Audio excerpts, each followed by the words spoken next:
দিদির বাড়িতে এসে দিদির বাড়িতে আর কোনো ভিডিও করা হয়নি, ওই বাইরে গেছিলাম তখনই ভিডিও করা হয়েছিল। আজকেও চলে যাচ্ছিলাম দিদির সঙ্গে দিদির ডান্স ক্লাসে, মানে দিদির একাডেমিতে। আর মাম্মাম বলছে আমি ব্যাগ নিয়ে যাব। ও কি পারে বলো তো, কিন্তু যাবে, ও ব্যাগ নিয়ে যেতে খুব ভালোবাসে। তো এখানে যাচ্ছিলো আর গনুও হাঁটছিল, আর ওরা দুজনে ভাই বোনে হাঁটছিল, আর আমি হচ্ছে ভিডিও করছিলাম একটুখানি। এখন যাচ্ছিলাম দিদির ডান্স ক্লাসে, তো ওখানে যাবো, একটু ঘোরাঘুরি করব, বসে বাড়িতে কি করব, দিদি না থাকলে বাড়িতে একদমই ভালো লাগে না। তো ভাবলাম চলো দিদির সঙ্গে যাই। আর দিদির ওখানে ভিতরে না দুটো রুম আছে, তো মাম্মামকে নিয়ে বসে থাকা খাওয়ানো কোনো অসুবিধা হয় না, তার জন্য চলে যাই। তো চলো তোমাদের সঙ্গেও শেয়ার করছি। আর কি বলো তো, মামাম তো বাড়িতেও একটু বিকেলে ঘুরে বেড়ায়, আবার যখন আমি বাপের বাড়ি আসি তখনও ঘুরে বেড়াই। তাই বিকেলবেলা না বেরোলে ওরও ভালো লাগে না, ওর খিদে পায় না, এরকম একটা ব্যাপার।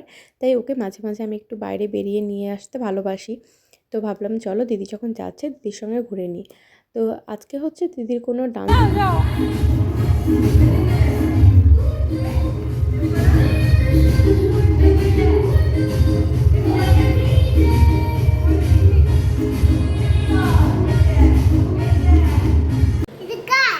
তোমার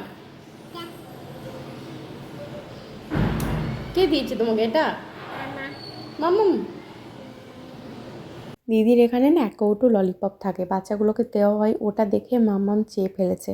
আর ওকে দিয়েছি, তো মাম্মাম খুশি হয়েছে, কিন্তু ওকে বেশি খেতে দিইনি, ওই এক দুবার খেয়ে আমি নিয়ে নিয়েছিলাম, কারণ ওকে আমি একদমই মিষ্টি জিনিস দিই না, যেহেতু ওর এখনও 2 বছর হয়নি তার জন্য। আর তারপরে হচ্ছে আমি একটুখানি ওর সঙ্গে ভিডিও করে নিচ্ছিলাম। তো আজকে ব্লগটা কেমন লাগলো তোমাদের একটু কমেন্ট করে জানিও, আর তোমরা কীরকম ভিডিও দেখতে চাইছো সেটাও কিন্তু কমেন্ট করে জানিও। আর আরও সামনে অনেক ভিডিও আসছে, আবার এখান থেকে বাড়ি চলে আসবো আমরা, তারপর তোমাদের সঙ্গে ভিডিও শেয়ার